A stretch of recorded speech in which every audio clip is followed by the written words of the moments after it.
Et tout de suite, on va accueillir Félix Gay-Dufour, qui est donc étudiant en psychologie organisationnelle au doctorat et qui va nous parler de santé mentale au post-secondaire. C'est tout à toi, Félix. Donc, oui, moi, ma présentation, en fait, je vais vous parler peut-être moins, en fait, c'est moins un projet de recherche qu'un projet qui vise à promouvoir la santé psychologique de la communauté étudiante estrienne. Et c'est dans le cadre de mon rôle comme coordonnateur de projet au Centre RBC d'expertise universitaire en santé mentale que j'ai la chance de travailler sur ce projet-là. Donc, on entend beaucoup dernièrement parler des enjeux de santé mentale chez les étudiants au cégep, à l'université, puis des enjeux de santé mentale de façon générale dans la population. Donc, c'est un projet qui vise un peu à répondre à cette problématique-là. Donc, juste avant... OK, ma diapositive n'est pas changée. OK, parfait. Donc, juste avant d'entrer dans le vif du sujet, juste mettre en contexte rapidement le Centre RBC d'expertise universitaire en santé mentale. Qu'est-ce que c'est? Ce n'est pas un centre de recherche traditionnel. Vraiment, sa mission, c'est de développer des projets concrets qui répondent aux besoins de la communauté, aux besoins de santé psychologique qu'il y a dans les différents milieux. Donc, autant des projets dans le milieu de la santé, dans le milieu de l'éducation, même dans les milieux communautaires. Donc, nous, l'idée, c'est vraiment de créer le pont entre les connaissances en santé mentale qui sont développées dans la recherche, puis les amener du côté de la pratique. Et c'est dans le cadre, dans le fond, ce centre-là a déployé plusieurs projets, puis un de ces projets d'envergure est celui que je vous présente aujourd'hui. Donc, peut-être mettre en contexte là, rapidement quelques statistiques qui montrent un peu l'ampleur des enjeux de santé psychologique actuels chez les étudiants postsecondaires. Donc, on sait qu'au Canada, c'est environ une personne sur 5, donc 20% de la population qui va avoir développé un enjeu, une problématique de santé mentale avant l'âge de 25 ans. Donc, c'est beaucoup. Donc, tout le monde est un peu concerné par la santé, par les enjeux de santé psychologique. Et quand on regarde en fonction des groupes d'âge, on réalise que c'est vraiment le groupe de 15 à 24 ans qui sont les plus concernés par les enjeux de santé psychologique. C'est eux qui ont le plus haut taux de détresse psychologique. Donc, et on peut faire le lien, quand on regarde 15 à 24 ans, c'est pas mal les gens qui sont soit au cégep, à l'université ou à la fin du secondaire. Et quand on regarde des études qui ont été faites au niveau de la communauté étudiante collégiale, donc c'est plus d'une personne sur 3 qui dit souffrir d'un haut niveau d'anxiété. Au niveau des études pour les étudiants universitaires, donc il y a une étude récente qui a été faite par l'Union étudiante du Québec qui montre que c'est 58% de la population universitaire au Québec qui vit avec un niveau élevé de détresse psychologique. Et quand on regarde, il y a des études qui ont été faites au niveau sur différentes cohortes dans le temps, et ces études-là montrent que de 2011 à 2017, il y a une augmentation vraiment de la proportion de jeunes au secondaire qui ont un niveau de détresse psychologique élevé. Et ces cohortes-là, bon, c'est les cohortes qui sont actuellement sur les bancs des cégeps des universités. Donc, ça montre que c'est une problématique qui non seulement était présente, mais est en augmentation également dans les dernières années. Et là, la question qu'on a peut-être tous sous le bout des lèvres, c'est avec la dernière année qu'on a vécue, avec le contexte de pandémie, est-ce que ça a eu un effet sur ces enjeux-là? Eh bien, évidemment, il y a plusieurs études qui commencent à démontrer vraiment l'exacerbation causée par la pandémie des enjeux de santé psychologique. Donc, on voit réellement qu'il y a un impact. Mais en même temps, le but de ma présentation n'est pas là, de cibler sur les enjeux reliés au contexte de pandémie. Oui, ça a exacerbé certains enjeux de santé psychologique. En même temps, ce qui est positif, c'est que ça a permis vraiment une plus grande prise de conscience face aux enjeux de santé mentale dans la communauté. Puis on voit réellement plus de financement en santé mentale, une plus grande sensibilité des différents acteurs, des décideurs en lien avec la santé mentale. Et c'est un peu pourquoi aussi le projet que je vous présente aujourd'hui va de bon train grâce à cette prise de conscience-là. Donc, c'est un peu dans ce contexte-là qu'il y a 2 ans environ, les 5 établissements d'enseignement supérieur en Estrie ont décidé de déployer un projet qui allait avoir comme objectif général de favoriser la santé psychologique de la communauté étudiante postsecondaire de l'Estrie avec une optique durable. On veut réellement mettre en place des initiatives qui vont faire en sorte qu'on va avoir un impact durable sur la santé psychologique des étudiants. Donc ça, c'était un peu la visée générale et le processus pour y arriver était vraiment de mettre en place différentes initiatives, avoir une approche globale de la santé psychologique, puis de mettre en place des actions qui sont arrimées aux besoins des étudiants, aux différentes réalités des communautés et en agissant sur les facteurs de risque et facteurs de protection liés à la santé psychologique que je vais vous expliciter un peu plus loin. Et donc, c'est vraiment l'objectif de ce projet-là d'envergure. Et en tout, étant donné que c'est 5 établissements d'enseignement supérieur de la région estrienne qui participent à ce projet-là, c'est au-delà de 42 300 étudiants qui vont être touchés directement ou indirectement. Et étant donné qu'on a une vision un peu systémique de la santé psychologique, je vais vous expliquer un peu le terme plus loin, mais on touche également les membres du personnel de ces établissements-là. Ça fait partie de l'écosystème des communautés. Donc, c'est au-delà de 8 000 membres du personnel qui sont finalement touchés également dans ce projet-là.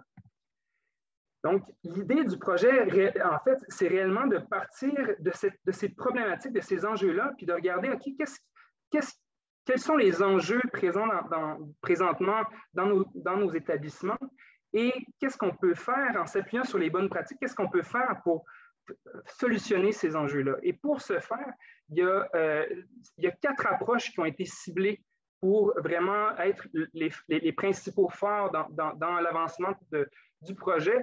Donc, premièrement, l'approche de la promotion de la santé psychologique, je vais vous l'expliquer un peu plus loin, qu'est-ce qu'on entend par promotion. L'approche systémique également, donc je vais l'expliquer un peu plus loin, et l'approche scientifique et Living Lab. Donc, même chose, on va entrer en précision dans chacune de ces approches-là. Qu'est-ce qu'on entend par là? Donc, pour ce qui est de l'approche de promotion de la santé psychologique, on parle d'une approche où on ne veut pas agir nécessairement simplement sur les étudiants qui ont des enjeux ou des diagnostics de problèmes de santé mentale. C'est un projet qui vise à vraiment agir sur la santé psychologique de tous les étudiants, tous les membres de cette communauté-là, pour mettre en place dans l'environnement, puis chez les étudiants, des facteurs de protection qui vont favoriser une santé psychologique positive. Donc, par rapport en contradiction à des projets qui sont plus en intervention, qui vont davantage agir auprès d'une population qui ont des enjeux, des diagnostics de santé mentale. Nous, on est vraiment un projet qui vise l'ensemble des personnes qui composent l'écosystème des différents établissements. Donc, c'est ce qu'on entend par promotion. Étant donné que tout le monde a une santé psychologique, tout le monde dans les établissements sont concernés par le projet. Maintenant, qu'est-ce qu'on entend par l'approche systémique? C'est vraiment d'avoir une perspective écosystémique de la santé psychologique. Quand on regarde qu'est-ce qu'on peut faire pour agir, pour favoriser la santé psychologique, souvent, on va penser, le réflexe du commun des mortels, c'est de penser, tu peux aller voir un psychologue, tu peux consulter, faire une psychothérapie. Donc, oui, c'est des approches, vraiment des actions qui vont permettre de favoriser la santé psychologique, mais quand on regarde une problématique comme ça de façon plus macro, il y a d'autres actions qui peuvent être faites aussi pour favoriser la santé psychologique d'une population. Et donc, souvent, quand on parle de consulter un psychologue, par exemple, on se retrouve au niveau 6 de cette pyramide-là. Donc, on est vraiment plus auprès d'étudiants qui, souvent, ont déjà certains enjeux de santé psychologique, qui veulent aller chercher l'aide qui ont besoin. Mais pour éviter de se rendre là, puis éviter justement qu'il y ait un engorgement des services, ce qu'on vit un peu actuellement dans plusieurs établissements. Il y a des longues listes d'attente pour avoir accès à un psychologue. Il faut penser à des actions en amont avant que la problématique émerge. Donc, d'où l'importance d'avoir des actions, par exemple, au niveau de la structure institutionnelle, de s'assurer qu'on a des politiques comme établissement qui vont favoriser l'équité, l'accessibilité aux services, de s'assurer aussi pour le niveau 2, l'environnement, donc d'avoir un campus qui est soutenant, inclusif, autant au climat, un climat physique qu'un climat psychologique aussi. Donc, il y a des actions qui peuvent être faites à ce niveau-là. Et quand on monte au niveau 3, c'est s'assurer que la communauté étudiante, mais aussi la communauté, les membres du personnel, les enseignants, sachent de quoi qu'on parle quand on parle de santé psychologique, puis soient au courant des stratégies pour prendre soin de sa santé psychologique. Là, ici, on parle de sensibilisation, d'augmenter la littératie au sujet de la santé mentale. Et quand on monte au niveau 4 et 5, là, on est plus justement au niveau de comment une communauté peut se doter de mécanismes pour identifier les étudiants qui sont à risque ou qui peuvent vivre des difficultés de santé psychologique. Et au niveau 5, le développement des compétences Donc, on parle beaucoup des compétences psychosociales, mais ça, c'est central aussi dans un projet comme ça, à aider les étudiants à développer leur capacité à gérer le stress, leur capacité à communiquer leurs émotions. Donc, c'est tous des niveaux sur lesquels on doit agir, puis pour agir efficacement, puis à long terme, on ne doit pas simplement viser un de ces niveaux-là, mais vraiment l'ensemble de ces niveaux. Et comme c'est un projet de promotion, et que souvent, les établissements ont souvent déjà en place des mécanismes au niveau des niveaux 6 et 7. On se situe davantage aux 5 premiers paliers de ce schéma-là. Donc, c'est ce qu'on entendait par l'approche systémique. Maintenant, quand je parlais d'une approche scientifique, l'important, c'est de vraiment avoir une approche où on va d'abord s'assurer d'avoir une lecture juste de c'est quoi les enjeux de santé psychologique dans notre communauté actuellement. Donc, faire des études, faire des portraits pour mieux comprendre quels sont les enjeux. Et à partir de cette lecture-là, il faut s'assurer aussi de regarder qu'est-ce qui est déjà en place pour y répondre, pour s'assurer de ne pas refaire la roue. Et à partir de là, identifier des initiatives pour répondre aux enjeux pour lesquels il n'y a pas de services qui répondent. Et ensuite, implanter ces initiatives-là et les évaluer finalement, s'assurer que ce qui a été mis en place, on atteint réellement les objectifs qui étaient visés. Par exemple, si on se rend compte qu'il y a des enjeux d'anxiété, on veut prévenir l'anxiété, puis on met en place des ateliers pour gérer l'anxiété, il faut s'assurer que ces ateliers-là atteignent leur objectif et les évaluer à la fin. Donc, dans ce projet-là, l'idée, c'est vraiment de faire ces phases-là et en continu, ce n'est pas en un tour de roue qu'on va régler tout le problème. Donc, c'est un projet à long terme où éventuellement, on vise vraiment la mise en place d'une culture de bienveillance dans les établissements postsecondaires de l'Estrie. Et donc, vous voyez également dans le schéma qu'il y a des petits cercles qui reviennent vers la communauté étudiante. L'idée, en fait, ça représente l'approche Living Lab où on veut que l'étudiant, qui est le principal concerné par le projet, ou l'étudiante, soit au cœur de chacune de ces phases-là. Donc, autant quand on fait le portrait des enjeux qui sont présents, on veut impliquer les étudiants, on veut qu'ils participent, mais aussi à chacune des phases du projet et pour s'assurer qu'on va avoir des initiatives qui sont adaptées et qui sont conformes à leur réalité finalement. Donc ça, c'est les 4 approches qui sont au cœur du projet qui nous permettent vraiment d'agir efficacement sur la santé psychologique. Et maintenant, quand on parle d'action, je parlais d'initiative pour agir sur la santé psychologique, de quoi qu'on parle quand on veut agir sur la santé psychologique, mais en promotion? Bien, il faut pour ça un peu opérationnaliser, sortir quelles sont les variables qui influencent la santé psychologique d'un étudiant. Donc, ici, évidemment, il y en a plusieurs, ils ne sont pas tous représentés ici, mais quand on regarde les études qui sont faites sur la santé mentale des étudiants, bien, les principales variables qui ressortent, il y a des variables qui sont plus personnelles, donc qui concernent l'individu, la situation propre de l'étudiant, et des variables liées aussi au contexte universitaire. On se rend compte qu'il y a des éléments dans le contexte universitaire qui sont des stresseurs, qui sont des facteurs de risque qui peuvent favoriser l'émergence d'enjeux de santé psychologique. Et l'idée dans ce projet-là, c'est d'avoir des initiatives qui vont agir sur ces éléments-là. Par exemple, dans les variables personnelles, on parle de compétences psychosociales. Donc, l'idée, c'est d'aller développer les compétences psychosociales des étudiants pour favoriser leur santé psychologique.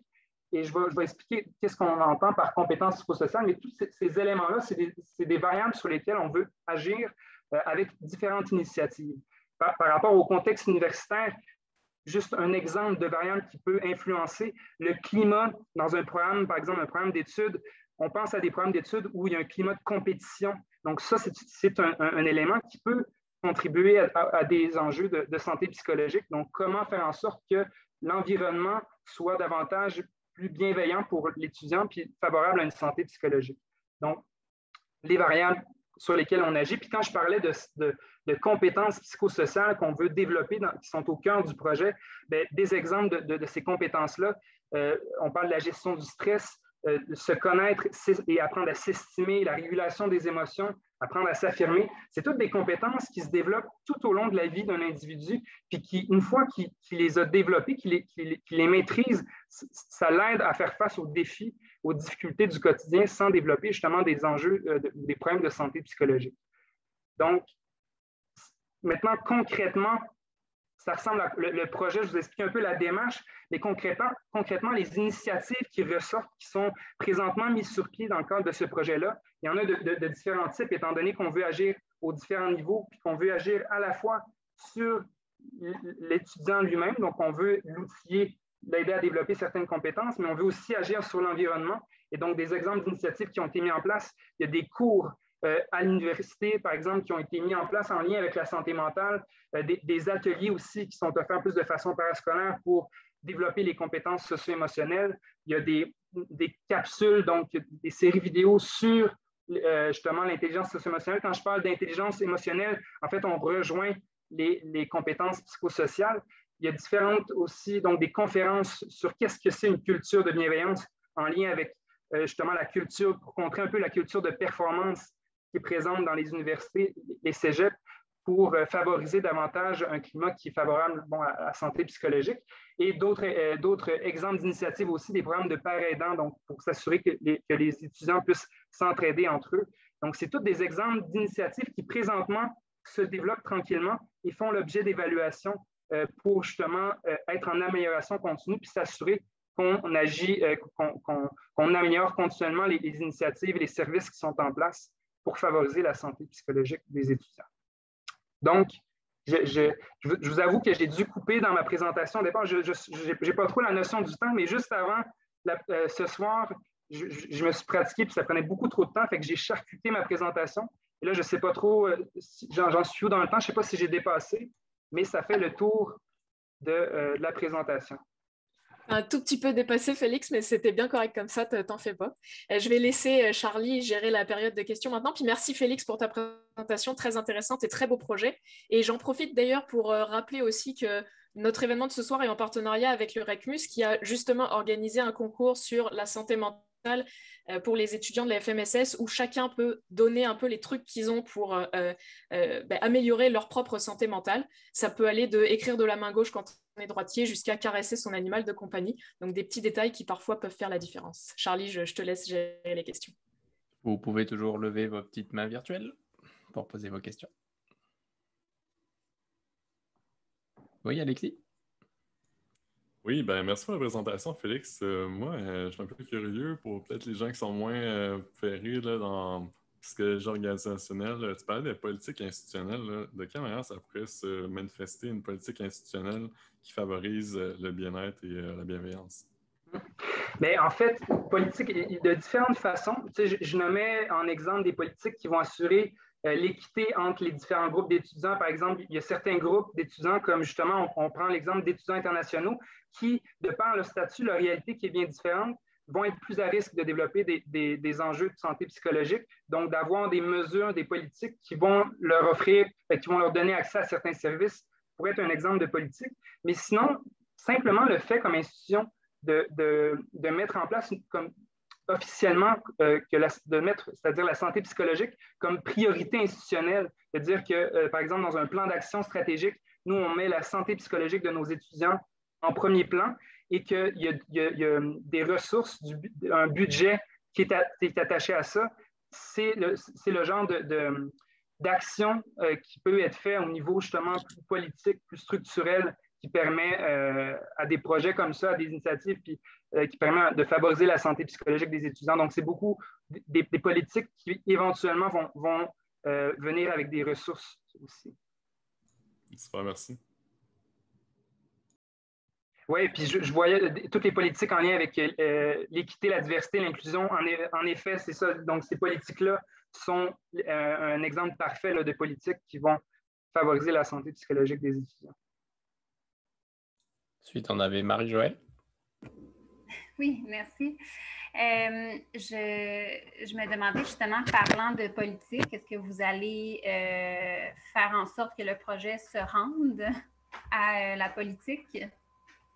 En fait, présentement, le projet comme tel a déjà, c'est comme si c'est un projet très organique où tout ce que je vous ai présenté, l'idée, c'est pas de refaire à nouveau, mais de se lier à ce qui est déjà en place. Puis, par exemple, dans les établissements qui sont au cœur du projet, l'Université de Sherbrooke, elle, avait déjà mis dans ses politiques, puis dans son plan stratégique, la santé psychologique des étudiants au cœur leurs priorités. Donc, déjà, il y a une politique qui a été écrite, mais c'est sûr qu'éventuellement, nous, ce qu'on veut, puis ce qu'on pousse, c'est que les établissements puissent adhérer à la nouvelle norme en santé. Il y a une norme canadienne en santé psychologique pour des étudiants qui a été déployée récemment. Donc ça, l'idée pour les établissements d'adhérer à cette norme-là est, par exemple, une action politique intéressante.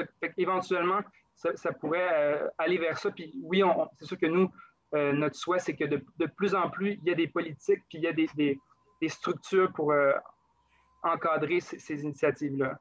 Oui, ce que je me demandais plus, moi, c'est